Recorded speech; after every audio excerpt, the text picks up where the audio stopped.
Yeah. Hi, everyone. Hi, good afternoon. Okay, a couple items for you at the top. President Biden is committed to doing everything he can to address some sticky seats over there, to address the pain Americans are feeling at the pump as a result of President Putin's price hike and his unjustified war's impact on global fuel supply. Today, the EPA announced that it's issuing an emergency fuel waiver to allow E15 sales during the summer driving season. This, of course, is a follow-up to what the president announced in Iowa just 2 weeks ago. The waiver is a critical step to address the fuel supply crisis. And again, as already noted, it's a follow-up to the announcement from last week, and it will lay out actions to increase the use of biofuels in order to reduce our reliance on fossil fuels, accelerate the clean energy transition, build real U.S. energy independence, support American agriculture and manufacturing, and save Americans money. At current prices, E15 can save a family 10 cents per gallon of gas on average, and many stores sell E15 at an even greater discount. There's just over 2,000 gas stations, mostly in the Midwest, where without this action, the E15 tank pump would be covered and Americans wouldn't be able to access it. So this builds on the additional steps the president has taken, authorizing the release of 1 million barrels per day from the Strategic Petroleum Reserve for the next 6 months, and the largest release in history, working around and building a coalition around the world to release an additional 60 million barrels. I also wanted to give you a little bit of a week ahead, a quick overview for the week ahead. As you're well aware, tomorrow the President and the First Lady will attend the White House Correspondents Dinner, where the President will speak, and I will lower expectations and say it's not funny at all. Just kidding, see? The following day, President Biden will travel to Minneapolis, Minnesota to attend the memorial service of former Vice President Walter Mondale, who was his friend and mentor. On Monday, the President will present the Presidential Rank Awards to 230 winners for 37 federal agencies in a virtual ceremony. Then he and the First Lady will host a reception to celebrate Eid in the East Room. On Tuesday, the President will travel to Alabama, as we've already announced, to visit a Lockheed Martin facility which manufactures weapon systems such as Javelin anti-tank missiles, which we are providing Ukraine to defend against the Russian invasion. He will also discuss, while he's there, his supplemental funding request, which will help Ukraine defend itself over the long term, support democracy in Ukraine, and address humanitarian needs and economic disruptions due to Putin's war. And on Thursday, the President and First Lady will host a Cinco de Mayo reception in the Rose Garden. Also wanted to note Gary Rosenberg. Where are you, Gary? Hello, Gary. Gary is retired. He's one of the ABC crew members here at the White House. He is retiring today after 43 years. Great, Gary. So, amazing.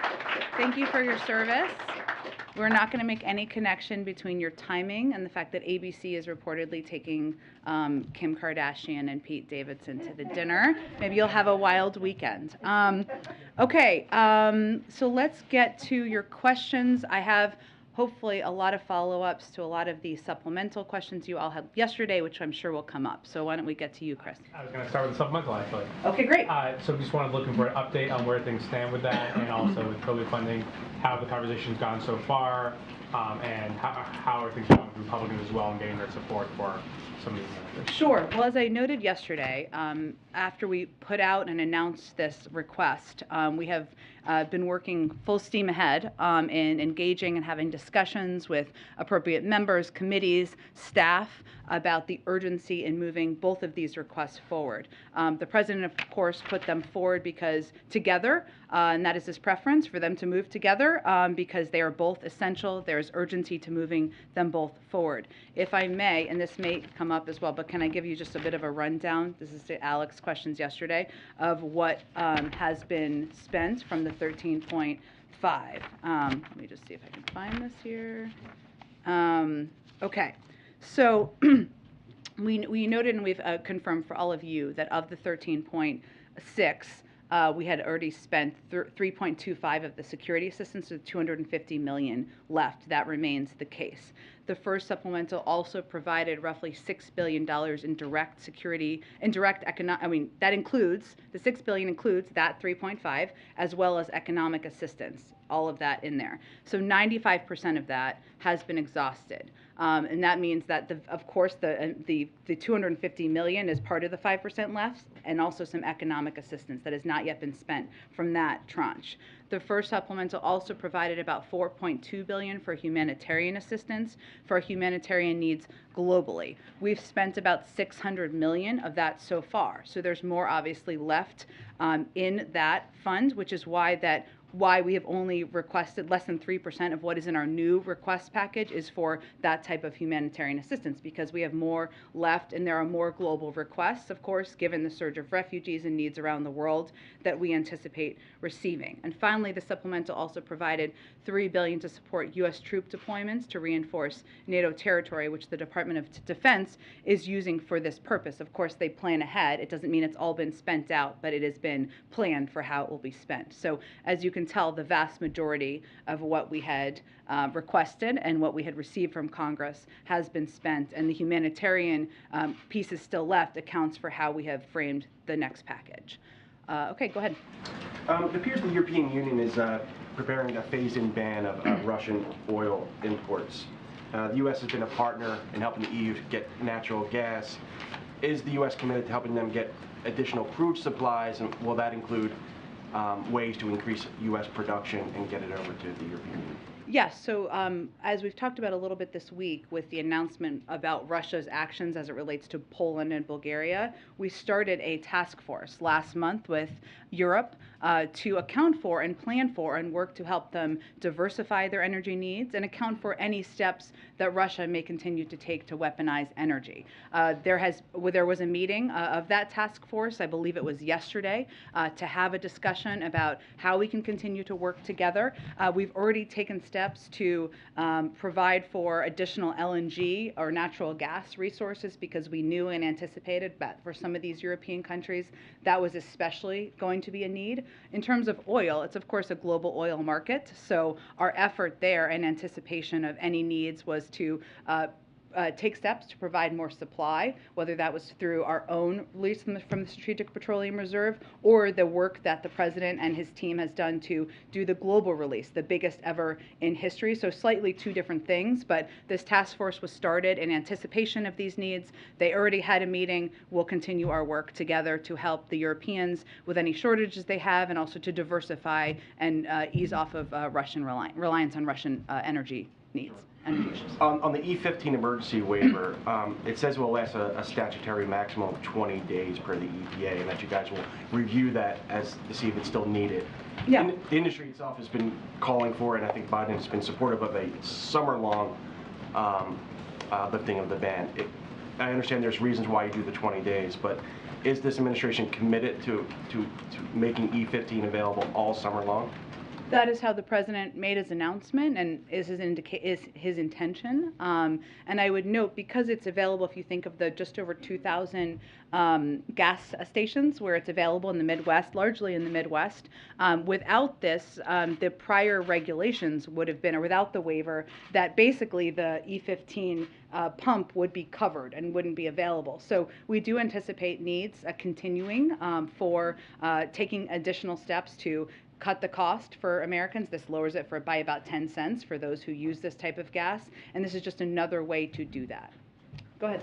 Vladimir Putin has confirmed that Russia will be attending the G20 summit, so could we get a reaction from the White House on that? And then related to that, is there any scenario, anything that could happen between now and 6 months from now where the U.S. would actually welcome Russia's presence at the G20, see it as being constructive or productive for Russia to be a part of that summit? Well, there's a lot that could happen between now and then, but we certainly haven't seen an indication to date of Russia's plan to participate in diplomatic talks constructively. Our hope certainly is that will change, because obviously diplomatic talks and conversations is the way to bring an end to this conflict, and President Putin could end this tomorrow, could end this right now. But I'm not going to get ahead of what that looks like. Obviously, this is an ongoing war on the ground.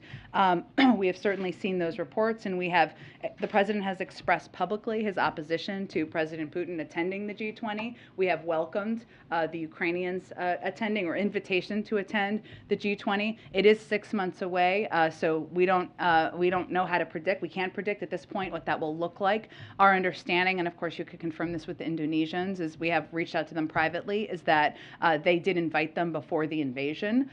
So any additional steps beyond that, I would certainly point to them, but we've conveyed our view that we don't think they should be a part of it publicly and privately as well. Just on Okay, a separate matter, Sure. An American citizen and former Marine veteran, Willie Joseph Cancel, was killed this week in Ukraine while fighting alongside Ukrainian forces. His mother told CNN that he went to Ukraine because he believes in what Ukraine was fighting for. First of all, is there a message for his family? Well, first of all, our hearts go out to his family and loved ones. We don't have official confirmation, even though we've seen the reports, but we have not had that official process through the government, so I can't speak to other specifics about him beyond that. But we know Americans are looking for ways to help, and the reports about this individual were that he's a veteran.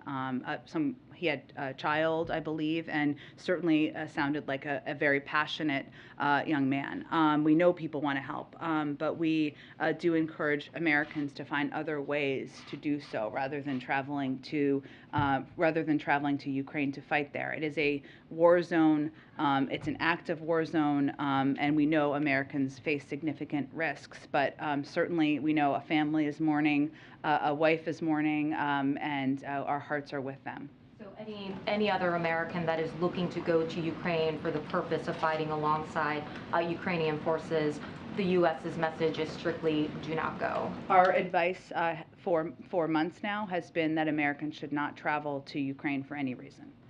Go ahead. In the president's conversation with AMLO, with the Mexican president, just ended, did President Biden make any specific requests of his Mexican counterpart in terms of increasing Mexican either troops or enforcement along either the U.S.-Mexico border or the Mexico border with Central American countries?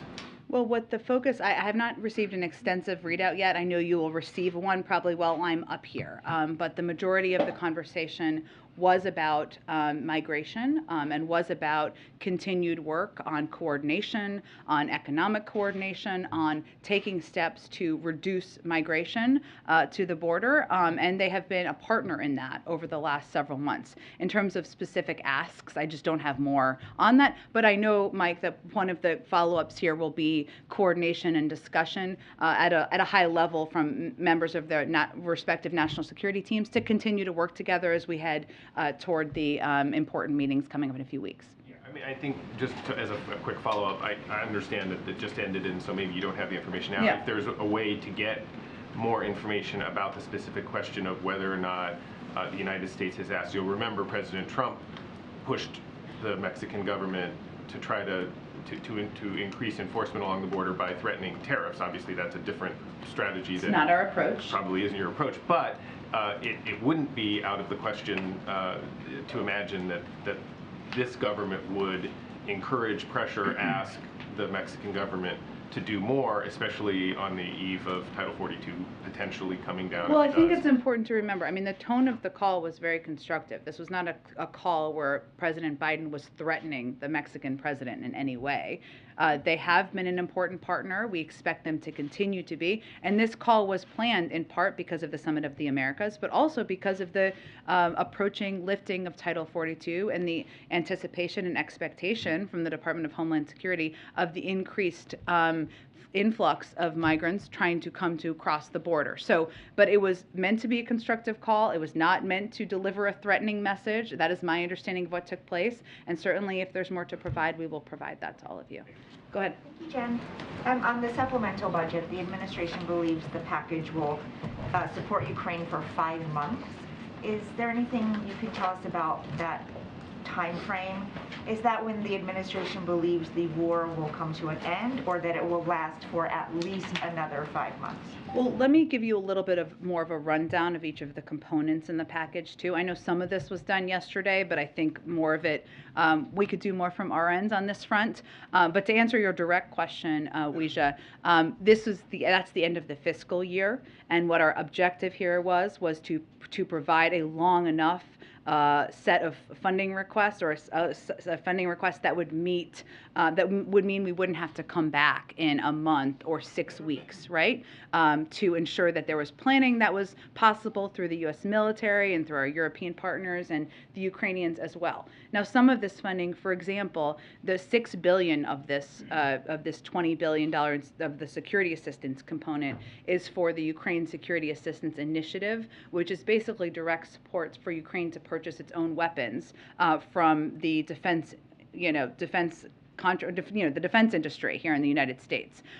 They could not even intake,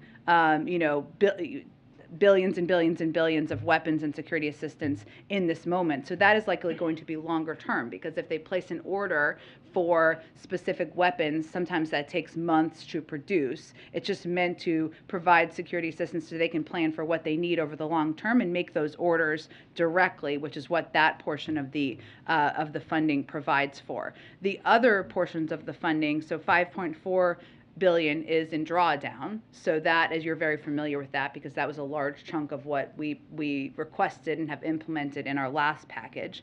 And that basically allows the United States to, when we provide weapons or give weapons to the Ukrainians, to have the funding to backfill those needs and order those weapons so we can backfill them here and make sure we have what we need here in the United States. $2.4 billion was to purchase high-demand weapons for the United States, build additional critical war reserves, and increase intelligence and other defense support. And then $4 billion is in state, foreign, military financing, which is not just for Ukraine. That's for a range of countries. It's FMF funding that will be applicable to a range of countries and what their needs are. And finally, $2.6 billion is to continue supporting U.S. troop deployments in NATO territory. So as you know, we had about 80,000, and now we're up to 100,000. And we're also, of course, providing support to a range of our NATO allies and partners in the region, and that helps support that includes U.S. troop transportation, special pay, medical support. So that's kind of the breakdown of what it is, but some of that would certainly go beyond. It was just meant to be a request that accounts for the fiscal year. And then turning to COVID, I know you've talked before about protocols in place to protect the president, but given what Kate Bedingfield tweeted this morning, I wonder, is part of the protocol to make sure the president never has any close contacts? Well, the way we determine, we do take additional steps, and some of those are additional precautions that go beyond even what the CDC recommends, right? So if we are in a meeting with the president, I've noted before, you always are tested. We often wear masks, almost always wear masks in those meetings. We try to socially distance whenever possible, and the way the CDC defines and the close contact is 15 minutes at a certain close proximity. So we try to follow those guidelines and take additional steps, of course, out of an effort to protect the president. So those who are in a confined space with the president wear masks and are 6 feet apart from him. That's an effort we make, exactly. Okay, great. And then just quickly on the vaccines for children. Yeah. Because the FDA announced a couple potential dates for when they might start reviewing in June. Yeah. When the green light is given, assuming it will be, is there enough supply already on hand to start giving these young children their first doses right away? The supply of both the vaccine and vials, materials, etc. My understanding, Weijia, is that there is. I will quadruple check that and make sure for you, but we have been planning for the possibility of approval for vaccines for children under 5 for some time now, and we like to plan ahead. Okay, thanks, Jen. Go ahead, Jackie. Thank you, Jen. The mayor of Eagle Pass told my colleague down at the border today, and the mayor is a Democrat, by the way, that the border is not being effectively managed and asked the president to come and see it. Does the president have any plans to go to the border? I don't have any plans to preview at this point in time. Certainly we're open to it, but no plans to preview. Is it something he would consider doing before the Summit of the Americas, where he's set to meet with the leaders of Central and South America, see the situation firsthand before having that robust conversation? Well, he's meeting with leaders of countries that he's traveled to many times, and certainly is very familiar with the issues that will be discussed, which is addressing root causes, coordinating, whether it's on the economic front or security front, and that's an initiative he led during the when he was vice president. So he's very familiar with those issues. On the economy, Austin Goolsbee, the former chair of the Council of Economic Advisors under the Obama administration, said that he felt that the president yesterday in his comments about the GDP report was potentially underplaying the risks of a recession. And he pointed to geopolitical conditions with Ukraine, with Russia cutting off gas to Europe, and also GDP shrinking, saying that people should be nervous. How do you respond to that? Well, I have a great deal of respect for Austin Goolsbee. He's a former colleague, and so does the president. But what we look at is a range of economic data, including economic data that was in the GDP numbers yesterday, which I did some explaining of yesterday. But some of the data that was in there show very encouraging signs that economists look at. Many independent economists monitor closely. American consumer spending, business investment, residential investment, all up. The decrease as it relates to exports is largely because our economy is stronger than many economies around the world, and the inventory numbers, which is kind of the number that went down, that brought it down, is in large part because the fourth quarter inventory numbers were the highest in history, and these numbers are done as a comparison from quarter to quarter. So I think we felt it was important to explain the data and what it means. We continue to monitor economic data. It's important to note that some important components of it are we created more jobs last year than any job in American history. We're at a very low unemployment rate, and while costs are high and inflation is not where we want it to be, the Federal Reserve continues to project that will come down by the end of the year. So our economists and our economic team continues to feel confident in the strength of the economy, even as we monitor a range of data. Jennifer Granholm said something, though, that was interesting about inflation coming down.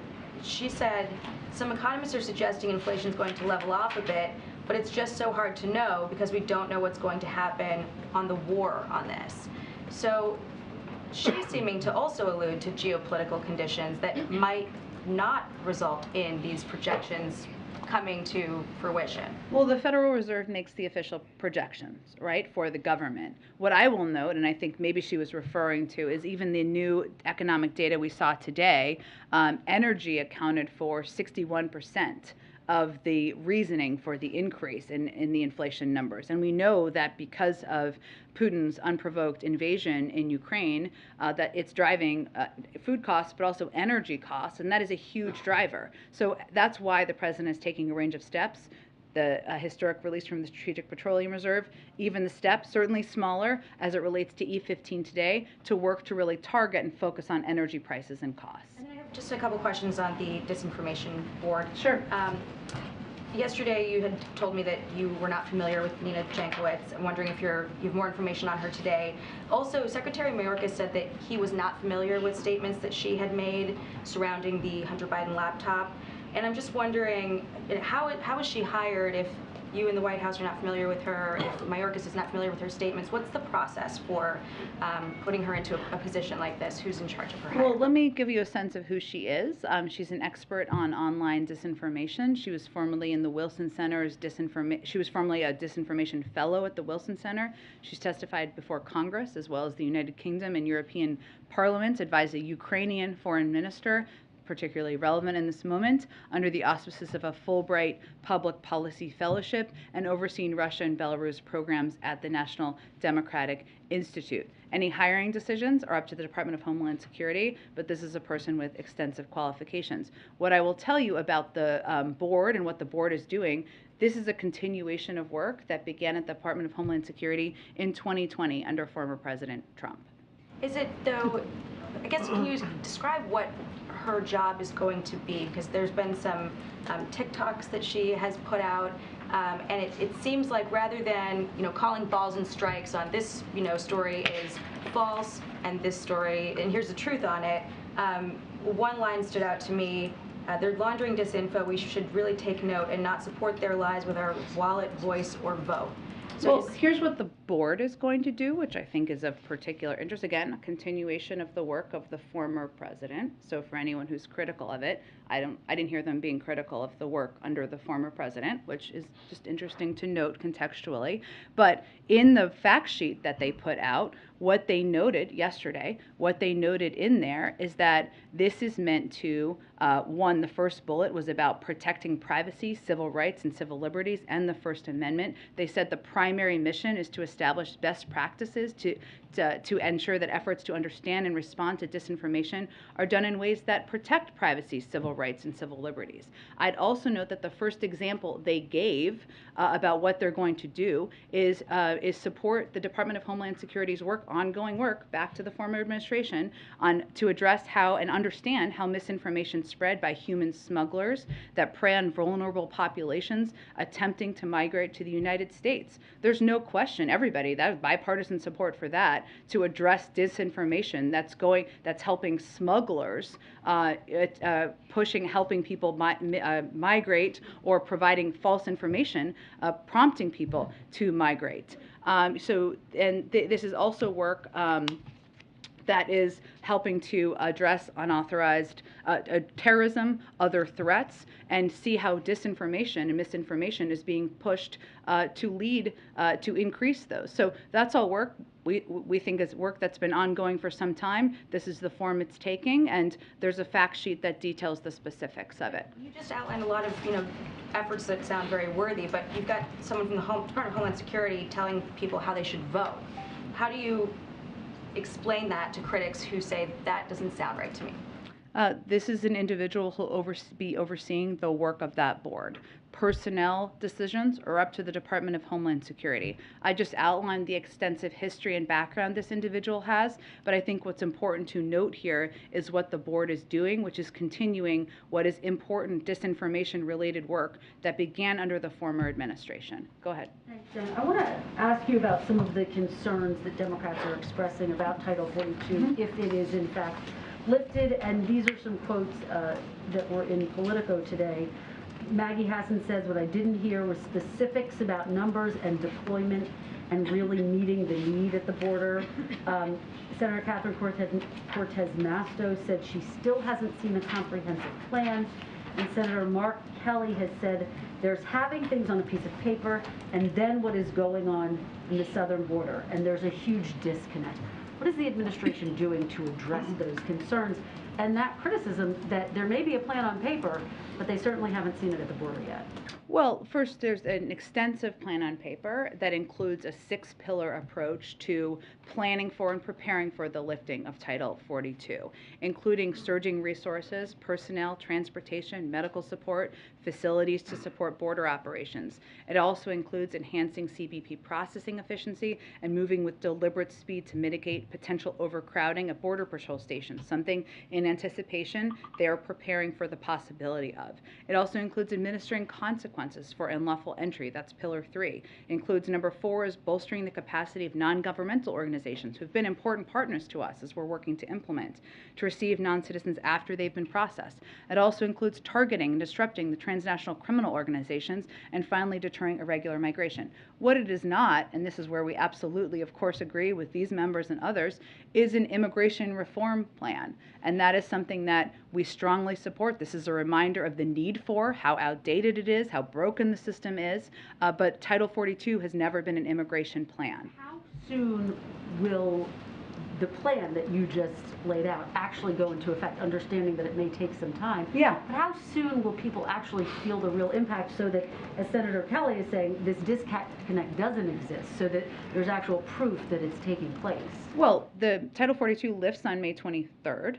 It doesn't lift. Nothing happens until... I would point to the Department of Homeland Security for the implementation plan, but I think that's what's important to note here. We haven't seen, the impacts of the lifting surges because it hasn't happened yet. I'd also note that Secretary Mayorkas testified, I believe, before 4 committees over the last 2 days about exactly this And yet there's still this skepticism. in order to answer their questions, and I'm sure he's happy to have continued conversations. How concerned is the president that these members of his own party, who are facing tough re-election battles, as you know, have these serious concerns and clearly are expressing fears that it might impact them politically, might impact their chances for re-election? Well, without speaking to the politics, I would say, Kristen, I mean, the president shares the concern about the lack of a workable immigration system, and that impacts many of the border state leaders quite a bit, of course, because there isn't an effective asylum processing system, because we don't have smart security. We spent years investing in a faulty border wall that was never going to be an effective mechanism. He shares their concerns about that, and he recognizes and agrees with that. How would you characterize how committed he is, understanding that an appeal, if it comes to that, is not in his hands? Would he want to see this fight go all the way to the Supreme Court? I'm certainly not going to get ahead of a legal process. I will note, and Mary, I think Mary asked about this yesterday. So let me, in terms of where things stand, so right now what we saw yesterday is that the district court presiding over one of the challenges to the Title 42 rescission order finally officially entered, because they'd just done it verbally, a temporary restraining order. What that basically means is they're saying we can't lift Title 42 before May 23rd. That has not been our plan to date, as you know. What is next is there's going to be a hearing on Arizona's preliminary injunction motion. That's scheduled to take place on May 13th. So any decision about what's next, of course, would happen from the Department of Justice, but wouldn't happen until after that. What I would note is that the judge has indicated he will rule unfavorably towards the administration at this time, but we don't know, and we don't officially know, and we won't know until he makes a ruling, and then the Department of Justice would make any decision about legal action. One quickly on the supplemental, if I might. There's obviously a divide over whether to link it to COVID funding, which we talked about a little bit here yesterday. But given that there is this divide, and given the urgency that we are hearing from President Zelensky and others on the ground in Ukraine for this aid, why not just say, let's de-link these 2 bills and move forward with Ukraine aid and get it done as quickly as possible? Well, Kristen, I would note that the president feels that both are urgent. Both are emergencies. Of course, we know there's an urgency in getting additional assistance. We know we have a few more weeks, depending on how the final military drawdown is spent out.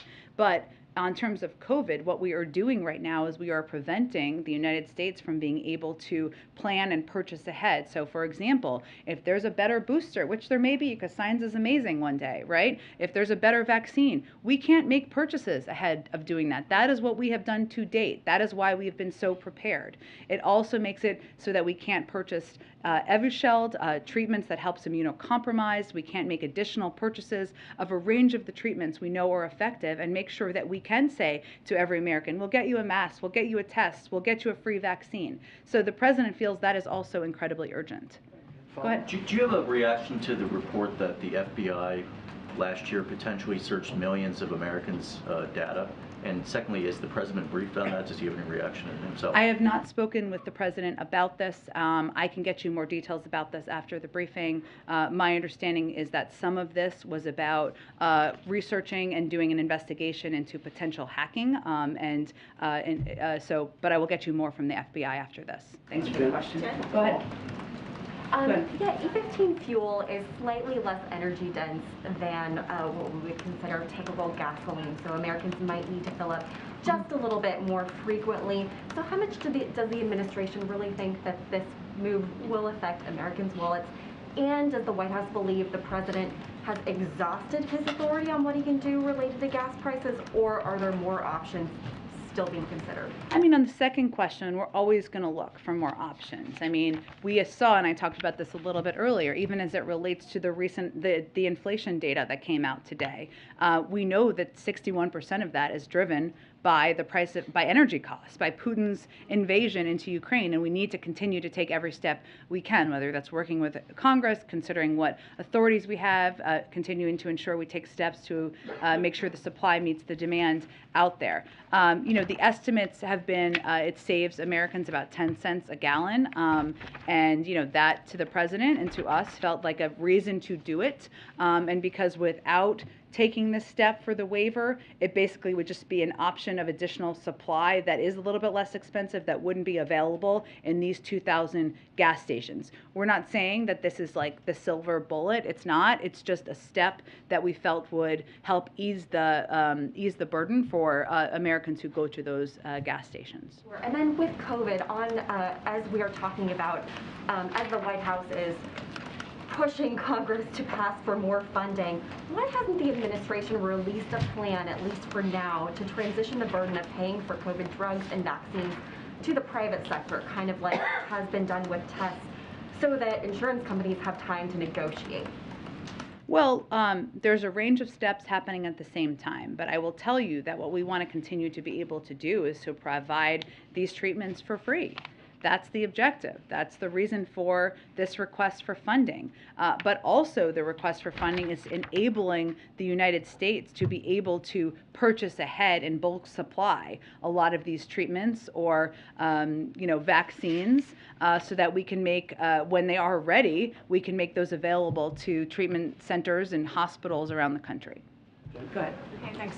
I know you said that you didn't get an extensive readout yet of the conversation with the Mexican president. And there'll be a written readout at some point, if not to the yet. extent that you know what happened, did the president make any headway in getting Mexico to take a harder line on Russia, and should we expect them to join the global coalition in imposing sanctions now?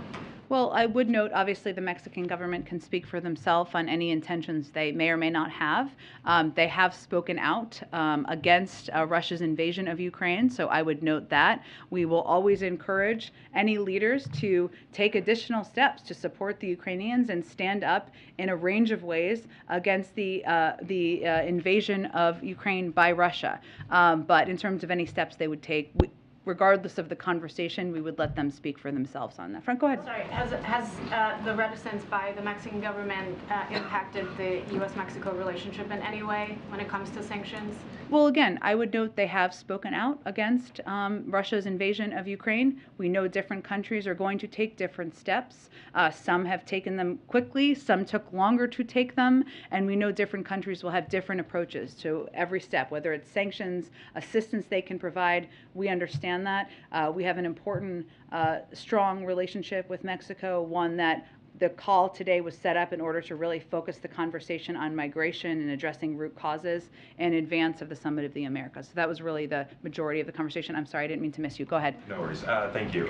So Pentagon Press Secretary John Kirby was asked this afternoon if he believed that Vladimir Putin was a rational actor. And he responded saying, "I can't talk to his psychology, but I think we can all speak to his depravity." Now, he later apologized for his emotions there, but I'm curious, are these sentiments also shared by the president? Well, I think you've heard the president call him a war criminal. So I don't think the president thinks of President Putin as somebody who is a model in the world. He views him as a pariah and somebody who is guilty of war crimes and of genocide. So I think the president's comments speak for itself. And then also piggybacking on Kristen's last question, if Congress doesn't pass supplemental aid to Ukraine or it's delayed, how much longer can we keep the current pace in supporting them? Well, there's a range of ways we're supporting them, right? So this is why I felt it was important to outline in more detail than I did yesterday. Sometimes you go back and you say, I need more information. And that's what we did here. But we know there's $250 million left, right, from the security package. We know that we were at a very rapid pace of providing assistance for several weeks. That was strategic because we wanted to front load that, knowing that as Russia repositioned their approach to the war, the needs for the Ukrainians were different because it was going to be a longer, more drawn out war that was more kind of on the ground. So we strategically front loaded a lot of the security assistance. But there is not, we expect a couple more weeks this assistance could be. I don't have the plans from the Department of Defense on exactly how they will roll that out. I also noted that the vast majority of our economic assistance has also been exhausted. Obviously, many of those needs are long term. Some of the funding, about $3 billion of it, was for operating needs of the Department of Defense. Some of those are still being spent out and are part of their budget, not direct assistance, of course. And then there is still funds in the humanitarian assistance bucket, but that doesn't meet all of the needs, of course, that the Ukrainians have. So this is why there's an urgency to moving forward.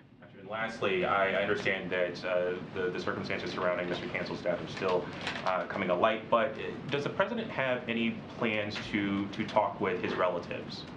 It's a great question, and what I tried to convey, perhaps not articulately, is that it has not gone through the proper channels that typically are the State Department, Defense Department, et cetera, usually the State Department likely in this case, and if there is a call to read out, I will certainly let all of you know. Go ahead, I can do like a few more, I think. Go ahead. So it sounds like the president is still planning to attend the White House Correspondents' Dinner. In past, when he's been exposed in large events, the White House has noted that there might be an increase in his testing following those.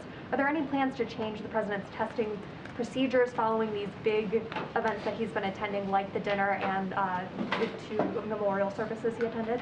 The testing protocol is determined by his doctor. He was tested yesterday and he tested negative, but I don't have anything to predict in terms of the future. I noted this the other day, but I think it's important for your question here, is that the president, we made a decision, it was important to him to attend the dinner to honor the work of journalists, all of you, many of your colleagues around the world, something the former president didn't do. But we also took additional steps. He's not attending the dinner portion. He's coming for the program. So, and he will likely wear a mask when he's not speaking. Obviously, he'll speak, and so he'll be there for about an hour or 90 minutes, I guess, depending on how long Trevor Noah speaks and others speak in the program.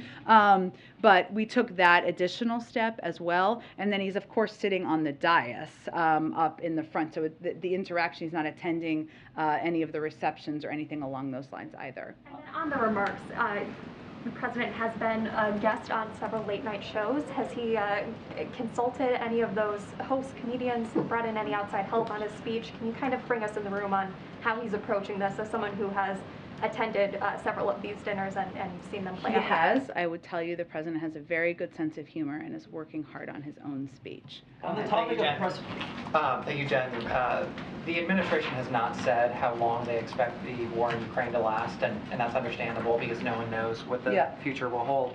But the administration, and then also in this room yesterday, the administration has declined to say how much the United States is prepared to spend long term, or to give a real definition of what a victory in the war in Ukraine would look like. So my question is, how long does President Biden, the same president who got us out of Afghanistan because he said it was a costly and unwinnable quagmire, how long does he expect the American people to back this war when they don't know how long it will last, how much it will cost, or what the ultimate definition of victory actually is? Well, I mean, let me just reiterate something the president has said from the beginning. I will get to your point, but I will get to your questions, I promise, that combating Russian aggression has costs. Leaving it unchecked would be even more costly. Allowing Russia to run rampant around Europe beyond Ukraine, which is what President Putin outlined in his speech right before he invaded, would be incredibly costly to the world and to the United States. We calculate that as well. Right now, I know, I will get there, I promise. I know you're raising your hand. You asked me a few questions. I'm going to get there. Right now, the importance of this package to the president is because every day Ukrainians pay the price of freedom in their lives, and he feels providing them with arms and foods is the right thing to do. And trying to plan for, and I noted that some components of this package are not limited. It's not that the spending will end at 5 months. It's just allowing the ability for us, the Ukrainians and the Europeans, to plan over the long term. In fact, much of the security assistance will be much longer than that. The reason it's difficult to define what winning is because obviously our view continues to be that an end will be through a diplomatic process and a diplomatic conversation. The Ukrainians are the ones to determine what the outcome of that will look like, not for us to determine on their behalf. So should we expect a line item appropriation for military aid to Ukraine for the next 5, 10, 15 years? I mean, is this open-ended? We, of course, want the war to end as quickly as possible. And President Putin could do that tomorrow. But right now, what we're making a decision about, what we're advocating for, is trying to support and have the backs of an incredibly brave country and their people who are kicked out of their homes, fighting an aggressive dictator and his military, lacking food, lacking economic assistance, and preventing Putin from rampaging through Europe, which, by the way, would be much more expensive than what we're talking about here. Follow-up then. So the United States definition of what success or victory looks like in the region is contingent on how long the Ukrainians are willing to combat the Russians and whether or not they want to fight them and force them to the negotiation table or push them out of, their borders. That's up to them, but we're not exactly what I said. What I will say is that what President Putin defined as his own version of winning and victory from the beginning was taking over Ukraine, their sovereignty, their territorial integrity. Obviously, he's already failed at that, right? So in that sense, they are already defeating Putin's effort to envelop them into Russia.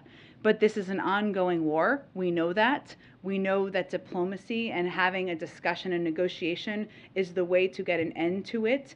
Our effort and our focus is on strengthening them at the negotiating table. And that's the role that we feel that we can play. I'm going to have to wrap this up. Asma, go ahead one more. Thank you. Oh, and Asma, you asked me a question yesterday about a credit. That is not possible. Yeah, I did get that. Okay, good. But for others. Yes.